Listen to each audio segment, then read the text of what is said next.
Welcome back to my YouTube channel. তুমি এখন দেখতেছো লেখা 3 আমাদের অপারেটিং সিস্টেম টিউটোরিয়াল সিরিজে। সো আজকে একটা অসাধারণ বিষয় নিয়ে আলোচনা করব, যেটা এক্সামে আসলেই আসবে আর প্র্যাকটিক্যাল ওয়ার্ল্ডেও সুপার ইউজফুল। সো আজকের বিষয় হচ্ছে তোমার IPC and pipe system call. Okay, so এই দুটো টপিক না বুঝে তুমি ওএস এর অর্থ ধরতে পারবা না, কারণ প্রসেসের মধ্যে কমিউনিকেশন ছাড়া রিয়েল ওয়ার্ল্ড সিস্টেম চলে না আসলে। ঠিক আছে, সো আজকে আমরা জানবো যে কি বলে আইপিসি, কাকে বলে, এটার বাস্তব জীবনে অ্যানালজি দিয়ে বোঝাবো, তারপর কোড লিখে একদম লাইন বাই লাইন এক্সপ্লেন করার চেষ্টা করব। তো কিছু মাথায় কোশ্চেন আসে কোড এক্সপ্লেন করার সময়, ওগুলোও আমার অ্যান্সার করার ট্রাই করবো আসলে। ঠিক আছে, আর কি, তাহলে দেরি না করে শুরু করা যাক। ধরো আইপিসি কি আসলে, না আইপিসি কি? আইপিসি একটা ধরো বাস্তব জীবনে উদাহরণ দেই। ধরো তুমি আর তোমার রুমমেট যেটা রুমে থাকো, তুমি দরজার নিচ দিয়ে একটা কাগজ পাঠাইলা। কারণ হলো তুমি তোমার রুমমেট একটা দরজা আছে, কাগজ পাঠাবা কেন? কারণ তুমি কথা বলতে পারবে না, তোমার শাউটিং করার ওয়ে নাই, বা অথবা যুদ্ধ করতে গেছো, দুইজনে দুই রুমে আটকা পড়ছো। হ্যাঁ, এখন শাউট করলে তো শত্রুপক্ষ দেখে ফেলবে, শুনে ফেলবে, সরি। তো তুমি একটা চিরকুট দিলা, ঠিক আছে, যেন কথা না বললো মেসেজ পৌঁছে যায়। এই প্রসেসটা হলো আইপিসি। ওকে, এটা আইপিসি সংজ্ঞা যদি হয়, তা আইপিসি মানে ইন্টার প্রসেস কমিউনিকেশন। দুইটা প্রসেস কীভাবে একে অপরের সাথে, ধরো দুইটা প্রসেস কীভাবে একে অপরের সাথে মেসেজ শেয়ার করে। ঠিক আছে, যখন আমরা ফর্কিং ইউজ করি তখন একটা প্রসেস থেকে দুইটা আলাদা প্রসেস তৈরি হয়। ঠিক আছে, একটা প্রসেস থেকে, প্যারেন্ট প্রসেস থেকে যখন ফর্কিং করি, যে আগের ভিডিওগুলো দেখছিলাম। ওকে, প্যারেন্ট প্রসেস আর চাইল্ড প্রসেস, না, এই দুইটা প্রসেস আলাদা মেমোরি স্পেস ইউজ করে, তাই ন্যাচারালি ওরা একে অপরকে দেখতে পায় না। ঠিক আছে, তাই দরকার পড়ে কি আইপিসি এর কমিউনিকেট করার একটা মাধ্যম। আইপিসি কখন লাগতে পারে? প্যারেন্ট প্রসেস চায় যে চাইল্ড প্রসেস কিছু কাজ করুক। ঠিক আছে, চ্যাট অ্যাপ, নোটিফিকেশন অ্যাপকে ডেটা শেয়ার করতে হয়, তখন আইপিসি লাগে। বিগ সিস্টেমকে মডিউলারিটি বিল করতে হলে প্রসেসগুলো আলাদা করে রাখতে হয়, তখন আইপিসি লাগে। আর আইপিসির টুলগুলা কি কি? ধরো আইপিসির টুলগুলা পাইপ, ধরো পাইপ লেখা আমি দ্রুত লিখি, যার কারণে এত স্পষ্ট না, বলার সময় তো বলে বলে লিখি, যার কারণে আই থিঙ্ক বুঝতে পারবো। ফিফো, ওকে, ফিফো, দেন সিগনাল, এই দুটো একসাথে লিখছি কেন, এটা পরে লেকচারে শিখাবো। আজকে পাইপ পাইপ শিখাবো শুধু, বিগিনার ফিল্ডে দেখা। তারপর শেয়ার্ড মেমোরি আছে, মেসেজ কিউ আছে। ঠিক আছে, যদি টাইম পাই তাহলে এগুলো পড়াবো, যদিও দরকার নেই এতটা অ্যাডভান্স লেভেলের এগুলা। এখন তুমি ভাবতে পারো গ্লোবাল ভেরিয়েবল ইউজ করলেই তো হয়, যদি তাহলে তো হয়ে যায়। হ্যাঁ, গ্লোবাল ভেরিয়েবল যখন ইউজ করবা তখনই তো হয়ে যায়, তাহলে আইপিসি কেন লাগবে? উত্তরটা হলো কি জানো, ফর্কিং করার পর প্রসেসগুলা, ঠিক আছে, ফর্কিং করার পরে আফটার ফর্কিং প্রসেসগুলো আলাদা হয়ে যায়, তারা মেমোরি শেয়ার করে না। ওকে, গ্লোবাল ভেরিয়েবল কপি হয়ে যায়, শেয়ার হয় না। ঠিক আছে, গ্লোবাল ভেরিয়েবলগুলো কপি করতে পারো, শেয়ার করতে পারবে না। তাই একটা প্রসেস যা চেঞ্জ করে অন্যটা বুঝেই না, এই জন্যই দরকার আইপিসি, যাতে তারা সত্যিকারের যোগাযোগ করতে পারে। এখন তোমার আজকে পাইপ ইউজ করবো, এটা বিগিনারদের জন্য পারফেক্ট, কিন্তু মনে রাখবা পাইপ কিন্তু একটা মাত্র ধরন, আইপিসি একটা টাইপ। ঠিক আছে, তারও টেকনিকগুলো আছে যেগুলো আমি বলছি অলরেডি। এখন ধরো পাইপ কি, না, এটা বাস্তব জীবনে যেটা আমরা কাহিনী বললাম, ধরো একটা কাহিনী বলতে পারি, হোয়াট ইজ পাইপ, না, হোয়াট ইজ পাইপ। ওকে, হ্যাঁ, তো পাইপ হলো যে হোস্টেল লাইফে, ধরো ওই যে ওই কাহিনীর পর একটা কাহিনী, ধরো হোস্টেল লাইফে জানি সবাই যে পাশের রুমে চুপি চুপি করে কথা বলি, না, মানে ধরো আমি করতাম আগে, ধরো পাশের রুমে, এই আসোস, হ্যাঁ আসি, ওই ধরো চুপি চুপি বলতে কি তোর কথা বলতেছি। ঠিক আছে, তো একটা ভালো উপায় হলো পাইপ। যদি একটু অবাস্তব কথা, তাও ধরো একটা পাইপ আছে,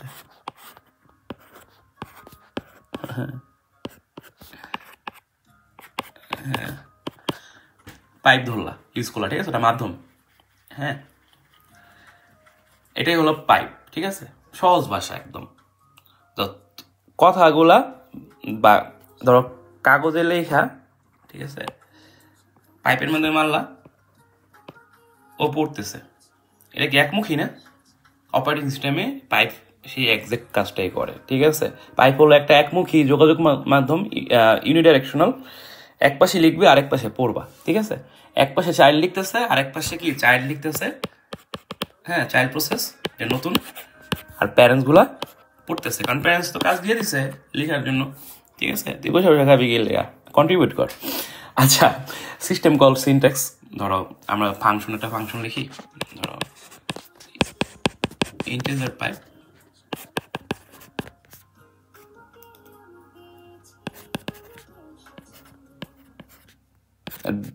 দুইটা সাইজের একটা অ্যারে নিলাম, ঠিক আছে। কেন নিছি বলতেছি। এই ফাংশনটা দুইটা ফাইল ডেসক্রিপ্টর রিটার্ন করে। একটা হলো এফডি, যেহেতু কল করছি অ্যারের নাম লিখছি এফডি, ঠিক আছে। তো প্রথমটা হলো রিডের জন্য ইউজ করবে, ওকে, রিড অ্যান্ড, ঠিক আছে। কোন প্যাভিলিয়ন প্রান্ত থেকে খেলার মধ্যে বলো না, তো রিডিং অ্যান্ড থেকে, ঠিক আছে। আর এফডি সেকেন্ড যে অ্যারে, ওটা হলো কি রাইটিং অ্যান্ড, বুঝার জন্য, ঠিক আছে। তো আরেকটা টেকনিক আছে ওয়ান দিয়ে রাইটিং বলতে। ওয়ান মানে কিছু একটা ভ্যালু আছে, তার মানে রাইটিংয়ে কিছু একটা ভ্যালু অ্যাড করতে হয়। আর রিডিংয়ের সময় কোনো কিছু অ্যাড করতে হয় না, খালি পড়তে হয়, তার মানে জিরো, ঠিক আছে। তোমার খালি পড়বা, হ্যাঁ। আচ্ছা, প্যারেন্ট অ্যান্ড চাইল্ডের মধ্যে এই পাইপ দিয়ে ডাটা ফ্লো করা সম্ভব হয়, ঠিক আছে। মনে রাখবা, পাইপ ইউজ করবা হলো ফর্কিং এর পরে। আফটার ফর্কিং আমরা যখন কোডিংয়ে যাবো তখন দেখতে পারবা। আচ্ছা, যেই এন্ডটা ইউজ করো না কেন সেটা ক্লোজ করবা, না হলে হ্যাং হয়ে থাকবা, ঠিক আছে। কোড হ্যাং হয়ে থাকবে, যখনই ইউজ করবা ওটা এন্ড করতে হবে, এন্ডিং মেসেজ দিয়ে এন্ড করতে হবে, নাহলে এটা হ্যাং করবে, ঠিক আছে। এখন তুমি এটা কাগজে লিখে যে পাইপের ভিতরে পাঠালে ওর হাতে পৌঁছে গেল, এটাই হচ্ছে ওএস এর পাইপ কমিউনিকেশন, ঠিক আছে। এখন যদি আমরা কোডিংয়ে যাই, কোডিংয়ে যাই, কারণ কোডিং আগে থেকে রেখে দিচ্ছি, কারণ অ্যাড করা টাইম ওয়েস্ট আসলে, এই জন্য আগে থেকে লেখা রাখছি যাতে তোমাকে বুঝাইতে পারি, যদি বেসিক তোমার ধারণা নাও থাকে, ঠিক আছে। আমরা জাস্ট হেডার ফাইলগুলো দেখি কেন ইউজ করছি। এটা আমরা ইউজ করি কিসের জন্য? প্রিন্টিংয়ের জন্য, না, প্রিন্ট অ্যাপ ইউজ করার জন্য, standard input output header file. আর এই যে std library.h এটা আমরা ইউজ করি হলো ইরোর যদি হয় তাহলে এক্সিট কল করার জন্য এটা দরকার হয়। যদি ইরোর মেসেজ হয় তাহলে এটা এই ফাইল, আদারওয়াইজ এক্সিট হবে না, হ্যাঁ। আচ্ছা, তারপরে ইউনিএসটিডি মানে কি? এটা এই ফাইলটা, হেডার ফাইলটা হলো মেইন টুল আসলে, ঠিক আছে। ফর্কিং, তারপরে পাইপ, রিডিং, রাইটিং সব এখানে আছে, ঠিক আছে। সব হেডার লাইব্রেরি আছে। এখন ধরো আমরা মেইন যে ফাংশনে গেলাম, এখানে আমরা ওই যে দুইটা অ্যারে আমরা করছি। প্রথম অ্যারেটা হলো এই যে এই এফডি অ্যারে যেটা আমরা ইউজ করছি, এটা হলো দুইটা ডিসক্রিপ্টর রাখছে, যেটা পড়লাম আমরা। 0 নম্বরে হলো রিডিং, আর 1 নম্বরে কত? রিডিং আর রাইটিং, হ্যাঁ। আচ্ছা, অ্যান্ড ক্যারেক্টার বাফার 50 দিছি, এই বাফার ইউজ করবো মেসেজ রাখার জন্য, ঠিক আছে। আমরা 18 বাইট লিখবো, তাই 50 বাইট, ঠিক আছে, রাখা সেভ। আমরা 18 বাইট লিখবো, এই জন্য 50 বাইট রাখা সেভ, মানে বাইট 18 হয় এমন একটা লিখবো মেসেজ দেবো, যার জন্য 50 সেভ পয়েন্ট, ঠিক আছে। কারণ এই পাইপটা বানানো হয়েছে এখানে ওএসকে বলতেছি give me a unidirectional data tunnel. ওই যে এটা মানে হলো কি, আমাকে একটা ইউনিডাইরেকশনাল ডেটা পয়েন্ট রাখো, ঠিক আছে। এখন এটা আমরা ইউজ করতেছি কেন? এই প্রসেসটা আমরা ক্রিয়েট করছি কেন? যে প্রসেস মনে আছে আগের লেকচারে পড়ছিলাম, এই প্রসেসটা আমরা ক্রিয়েট করছি কেন? প্যারেন্ট অ্যান্ড চাইল্ড দুজন এই লাইনের পর থেকে চলবে। এটা কারণ মানে হলো এই লাইনের পর থেকে প্যারেন্ট আর চাইল্ড কি এই লাইনের পর থেকে চলবে। আচ্ছা, এটার মানে কি? এই যে এটার এই লজিকের মানে হলো, এটা হলো চাইল্ড প্রসেস ব্লক করে, চাইল্ড প্রসেস ব্লক করে, ওকে। আর চাইল্ড তো পড়বে না, তাই না? তাই এটা দিয়ে আমরা এই যে এটা দিয়ে এটা একটু মুছা দিয়ে, যাতে তুমি একটু বিজি না লাগে, এখন ওইটা তো কাজ শেষ না। এটা দিয়ে তো চাইল্ড তো পড়বে না, তাই রিডিং এন্ডটা বন্ধ করে দিচ্ছে, ঠিক আছে? রাইট 1, ওই যে রাইটিং 1 দিয়া রাইটিং 1, ঠিক আছে? যেহেতু তুমি ওপেন বুক এক্সাম, তুমি সব লজিক লেখা লয়ে যাবা, ঠিক আছে? যদি তোমার প্রবলেম হয় তুমি লেখা নিয়ে যাবা, তোমার you don't have to remember anything, memorise করতে হবে না, জাস্ট খালি প্রসেসটা দেখো, কনসেপ্টটা বুঝো, প্রফেসর যা লিখবে সুন্দর মতো লিখতে পারবা, ঠিক আছে? এই লাইনটা খুবই ইন্টারেস্টিং, ঠিক আছে? এই লাইনটা আমরা লিখছি 18 বাইট, কারণ হলো string hello from child actually 18 character including null character, ঠিক আছে? ইনক্লুডিং নুল ক্যারেক্টার, এটা হলো 18 ক্যারেক্টার। যদি তুমি 17 লিখতে তাহলে নুল ক্যারেক্টার বাদ পড়তো, আর প্যারেন্ট প্রিন্টএফ যে এটাতে গার্বেজ দেখতো, যার কারণে তুমি এই যে নুল ক্যারেক্টার সহ 18 নুল ক্যারেক্টার, সরি এটা হলো ব্যাকস্ল্যাশ আর এটা হলো নুল ক্যারেক্টার, ঠিক আছে? তাই জন্য 17 লিখলে কি হইতো, নুল ক্যারেক্টার বাদ পড়তো, আর প্যারেন্টের প্রিন্টএফতে গার্বেজ দেখাইতো, ঠিক আছে? আচ্ছা, এখন লেখা তো শেষ না চাইল্ড থেকে, তার জন্য আমরা কি ইউজ করছি, ক্লোজ দিছি। যে বারবার বলছি যে সবসময় ক্লোজ করবা, নাহলে কিন্তু হ্যাং খাবে, ঠিক আছে? এই যে লেখা শেষ করে আমরা ক্লিন আপ করছি, ওকে? এখন সেকেন্ড লজিকে যাই। এটা হলো প্যারেন্ট প্রসেস ব্লক, না? প্যারেন্ট, আর এই ব্লকটা হলো কি ব্লক, মানে ব্লক, এই ব্লক নিয়ে হলো কি চাইল্ড প্রসেস, ওকে? এই প্যারেন্ট প্রসেসের ব্লক হলো এখানে। আচ্ছা, এখানে কি করলাম আমরা, যেহেতু প্যারেন্ট লিখবে না তাই ফার্স্টে কি করছি রাইটিং ইন বন্ধ করে দিছি। তারপর চাইল্ড যে মেসেজ পাইছে সেটা আমরা পড়তে হবে, এই বাফারটা, ওই যে বাফার সাইজ দিয়ে দিছি 50, ঠিক আছে? বাফারটা পড়তে হবে। তারপর দেখা যাচ্ছে কি আউটপুট যে ওটা পাওয়া গেছে। বাফার মানে কি, এখানে বাফার মানে ওই যে টেক্সটটা, ঠিক আছে? এই যে ক্যারেক্টার। আচ্ছা, তা পড়ে ফেললাম, কাজ শেষ। খাইছো কইছো প্লেট দিতে হবে, ঠিক আছে? প্লেট না দিয়ে রাখা দিয়ে গেলে এটা নষ্ট হয়ে যাবে, ঠিক আছে? আর যেখানে তুমি খাইতে গেছো, জার্মানি কালচার, তুমি থাকো এখানে, খাইয়া খুঁয়া প্লেটটা ধুইতে হবে ভাইয়া, ঠিক আছে? নাহলে দাদাবাবু তোমাকে বলবে, দাদাবাবু তুমি প্লেটটা ধুলে না, এখন তোমার এই মানে ধুবে কে, ঠিক আছে? তোমার বৌদি তো নেই, তুমি কিভাবে এটা হবে, ঠিক আছে? এটা তো মনে হয়ে যাবে, অনেকে করে এই কাজটা। আচ্ছা, মজা করলাম আর কি।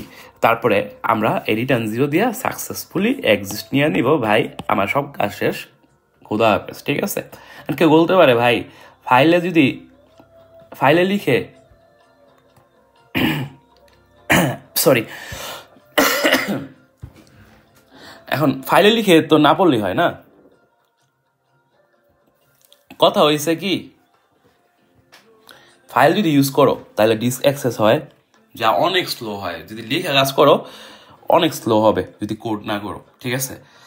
আর ফার্স্ট অফ অল স্লো হয়ে যায়। দেন কি হবে, পাইপ মেমোরিতে কাজ করে অনেক ফাস্ট। যে পাইপ যদি আমি ইউজ করি তাহলে মেমোরিতে কাজ করে, এটা অনেক ফাস্ট, ঠিক আছে? অটোমেটিকভাবে ক্লিন আপ হয়ে যায়, কারণ তুমি ক্লিন আপ করতেছো। আর পাইপ বন্ধ হয়ে যায় প্রোগ্রাম শেষ হতেই, ঠিক আছে? ফাইলের মতো ডিলিট করতে হয় না, আবার ডিলিট করো, এটা করো, ঝামেলা দরকার কি? এটা কোড লিখে দিবা, কাজ শেষ করে তোমার নিজেই এক্সিট করবে। আর একটা ইন্টারেস্টিং পয়েন্ট হতে পারে যে একটাই পাইপ দিয়ে দুই দিকে কি ডাটা পাঠানো যায় না? নাইস আইডিয়া, বাট ওএস এটা সাপোর্ট করে না, সিম্পলিসিটি আর সেফটির কারণে। দুই দিকে কমিউনিকেশন করতে হলে দুইটা আলাদা পাইপ আছে, যেটা আমি নেক্সট লেকচারে পড়াবো, দুইটা পাইপ ইউজ করে কিভাবে দুই দিকে ডাটা পাঠানো যায়, ঠিক আছে? আর তুমি ভাবতেছো ভাই কেউ যদি না পড়ে তাহলে রাইটার কি ব্লক হয়ে যাবে?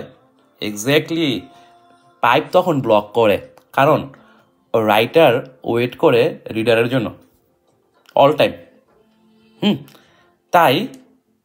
তাই ডিসিপ্লিন মেনটেন না করলে প্রোগ্রাম স্টাক হয়ে যাবে। ডিসিপ্লিন মেনটেন করতে হবে, এই যে ডিসিপ্লিন তোমার যা শিখাইছে ওটা ডিসিপ্লিন, সুন্দর করে যখন দেখবা তখন বুঝতে পারবা আর মাথায় রাখবা অল টাইম, ঠিক আছে? আচ্ছা, এখন কথা হয়েছে এর যদি আপ করি আমরা এই পুরো ভিডিওটা থেকে আমরা কি কি শিখলাম। আইপিসি শিখছি, আইপিসি কি, আইপিসি কেন দরকার, আইপিসি কেন, আচ্ছা পাইপ কিভাবে কাজ করে, ঠিক আছে? আর একটা ফুল সি প্রোগ্রাম যেটা প্যারেন্ট চাইল্ড কমিউনিকেট করে ওটা দেখলাম আমরা, ব্যাখ্যা সহ সুন্দর মতো, ঠিক আছে? আর বিভিন্ন আইডিয়া আসছে, ওটা অ্যান্সার দিলাম। আর সাথে আমরা কি শুনছি ব্যাকগ্রাউন্ডে আমার ফেভারিট সিঙ্গার হাবিব ওয়াহিদের গান, খুবই মৃদু স্বরে, মৃদু ভলিউমে, ঠিক আছে? আচ্ছা, thank you for watching lecture 3। দেখা হবে লেকচার 4-তে। মজা করলাম, একটু ফান করলাম, পড়লাম, ঠিক আছে? যেখানে আমরা নেক্সট লেকচারে আসলে শিখবো ফিফো, সিগন্যাল, 2-ওয়ে পাইপ আর সিক টার্ম হ্যান্ডলিং। হ্যাঁ, আর সাবস্ক্রাইব যদি করো খুবই খুবই থ্যাংক ইউ। ভিডিওতে লাইক দিবা, শেয়ার করবা, আর সাবস্ক্রাইব যদি না করে থাকো অবশ্যই সাবস্ক্রাইব করবা ভাইয়া, ঠিক আছে?